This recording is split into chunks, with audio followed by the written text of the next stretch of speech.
global Muslim ulama.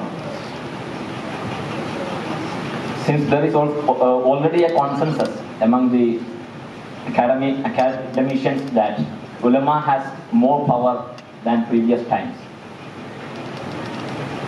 There are some prominent works on the influence and importance of ulama.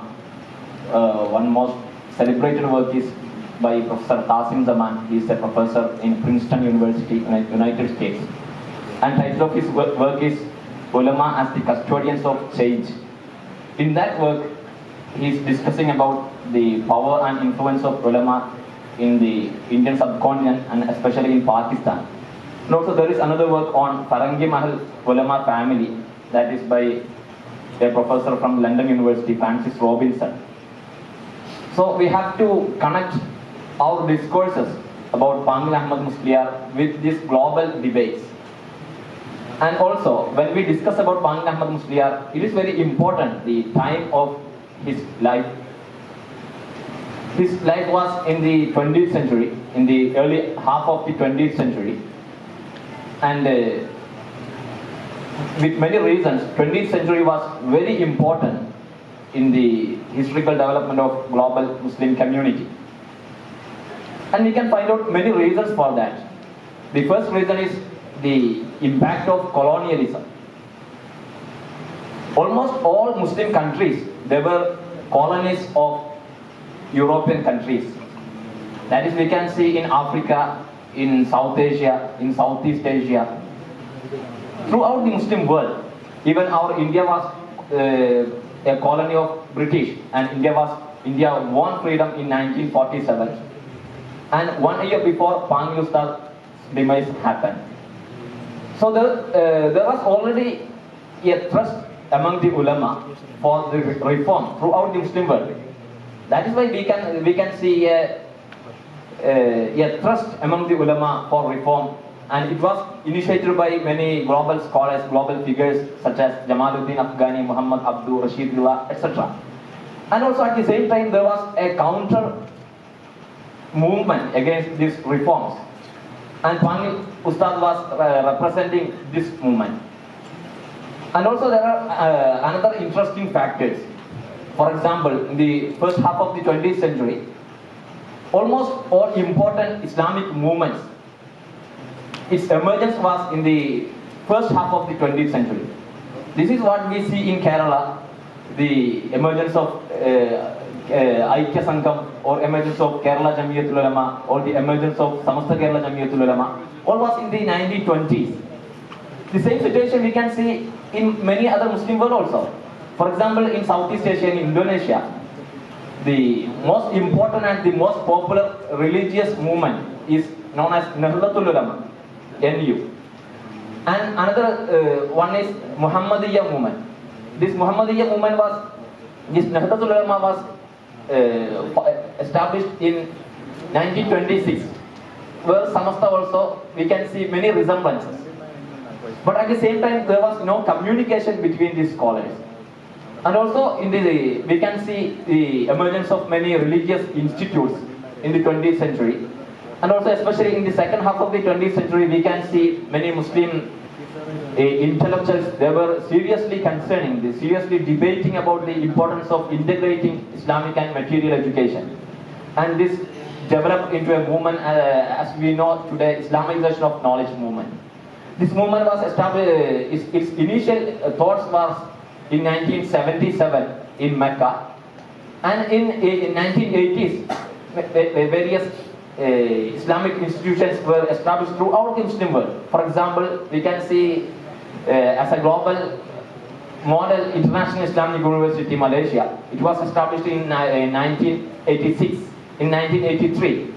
In Kerala also we see many similar advancements. For example, in Kerala we can see Darul Huda Islamic University. It was established 3 years after, in 1986. The point I want to share is that almost these threads of intellectual movements were visible throughout the Muslim world.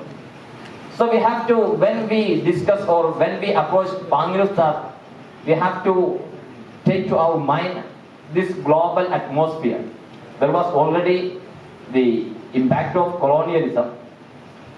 And also coming to Malabar situation, Malabar scenario in 1921, that was the most dangerous situation for the Muslim community. As a community, how to re-emerge as a powerful Muslim community, that was the concern of ulama here. So from the ulama, ulama itself, we can find out three most prominent ulama, three important figures. The first one is Ali Musliya, the second one is Pangil Ahmad Musliya, and the third one is K.M. Maulavi. All these three figures, they had almost similar background, but we can see three various and three diverse approaches.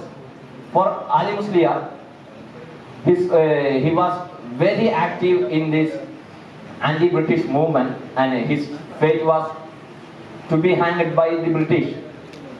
And Pangil Ahmad Musliya, in his first time or first phase of his activism, he was against these British activities. But in later times, he realized that with this anti-British movement, the community cannot survive. So we can see a change, and he was highly attracted to establish new religious institutes. That's why that's what we can see Islahul Ulum Arabic College. It was established in 1924 as an Islahul Ulum Arabic Madrasa. And also that madrasa was, we can see an effort to integrate both religious and material education to some extent. And also in the third annual conference of Islahul Ulum, we can see a memorandum by the Islahul Ulum, which was requesting the British government to facilitate to teach Arabic, Urdu and English languages in this Islahul Ulum. So there was some tendency to for integrated education. And also when we approach Pangil Ustad, his life is also very unique from the rest of other scholars here. In the first half of the 20th century, we can see that almost all traditional scholars, they were going Ponnani, or what we say Ponnani Vilakatirikan. But Pangil Ustad, he is one of the first generations of Mapla scholars to go to Vellur Baqiyat Salihat and to have educated from over there. And also he was a polyglot.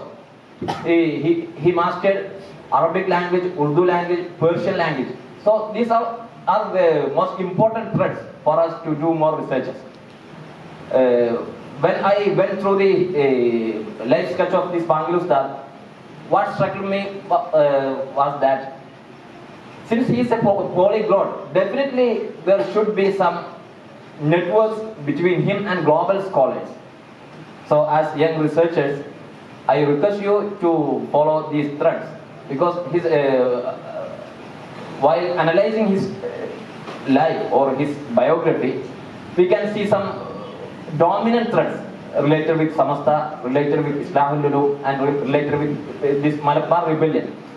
So we have to develop all these debates into further extents. And also in the beginning of my speech, I was talking about this global ulama that mentioned by Francis Robinson and also by Qasim Zaman.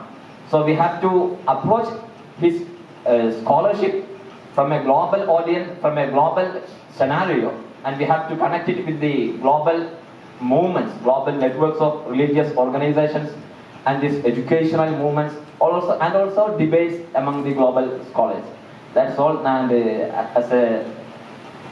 now we can have one or two question answer session if you have, and after that we can disperse for lunch. Thank you very much. Assalamu alaikum.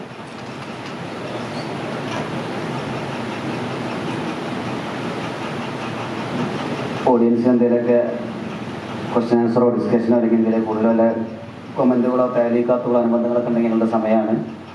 അപ്പോൾ എത്രയും പെട്ടെന്ന് ഉള്ള ആളുകൾ, നമ്മളെ present ചെയ്ത ആളുകളുണ്ട്, അവരോട് ചോദിക്കാമെങ്കിൽ നിങ്ങൾക്ക് കൂടുതലായിട്ട് വല്ലതും രേഖപ്പെടുത്താനെങ്കിൽ നമുക്കുള്ള അവസരമാണ്. അത് കഴിഞ്ഞിട്ട് വേണം നമുക്ക് അടുത്ത ലഞ്ച് ബ്രേക്കിലേക്ക് പോകാൻ. പെട്ടെന്ന് അറിയാം.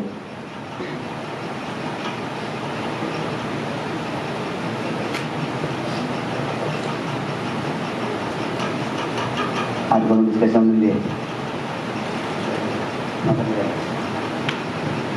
ولا يسعني في هذا المقام إلا أن أتقدم بكلمات الشكر بهذه المناسبة لكل من حضر وساهم وقدم وألقى كلمات وأثر هذه الجلسة بحضوره.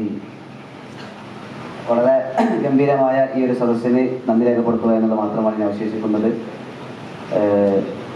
ഇവിടെ പ്രസന്റ് ചെയ്ത ആളുകളൊക്കെ വിവിധങ്ങളായ അക്കാഡമിക് പശ്ചാത്തലത്തിലുള്ള സ്കോളേഴ്സ് ആയിരുന്നു.